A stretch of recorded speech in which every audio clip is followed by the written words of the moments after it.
Hello friends, welcome to Sushma சமையல். இப்போ ஒரு பாத்திரத்தில் 2 பாவக்காயை விதை நீக்கி மீடியம் திக்னஸில் கட் பண்ணி வச்சுருக்கோம். இது கூட 1/4 டீஸ்பூன் மஞ்சள் தூள், 1 டீஸ்பூன் அளவுக்கு கரம் மசாலா பவுடர், 2 டீஸ்பூன் மிளகாய் தூள், 1 டீஸ்பூன் அளவுக்கு மல்லித்தூள், 1/4 டீஸ்பூன் அளவுக்கு மிளகுத்தூள், 1 டேபிள் ஸ்பூன் அளவுக்கு அரிசி மாவு, 1 டேபிள் ஸ்பூன் அளவுக்கு கடலை மாவு, 2 டேபிள் ஸ்பூன் அளவுக்கு தயிர், 1 டேபிள் ஸ்பூன் அளவுக்கு எலுமிச்சை சாறு, 1 டீஸ்பூன் அளவுக்கு இஞ்சி பூண்டு பேஸ்ட்டு, தேவையான அளவுக்கு உப்பு சேர்த்து நல்லா மிக்ஸ் பண்ணி வச்சுக்கோங்க. இப்போ ஒரு கடாயில் 5 டேபிள் ஸ்பூன் அளவுக்கு எண்ணெயை சூடு பண்ணிக்கோங்க.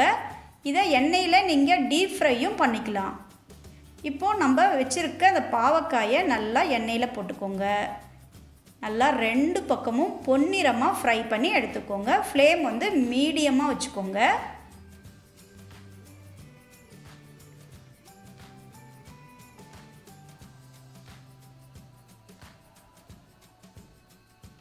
இப்போ பாருங்கள், நல்லா பொன்னிறமானதும் தனியாக எடுத்து வச்சிடலாம்.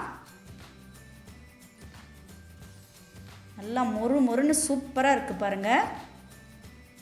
இப்போ மீதம் இருக்கிற எண்ணெயில் மீதம் இருக்கிற பாவக்காயும் ஃப்ரை பண்ணி எடுத்துக்கோங்க.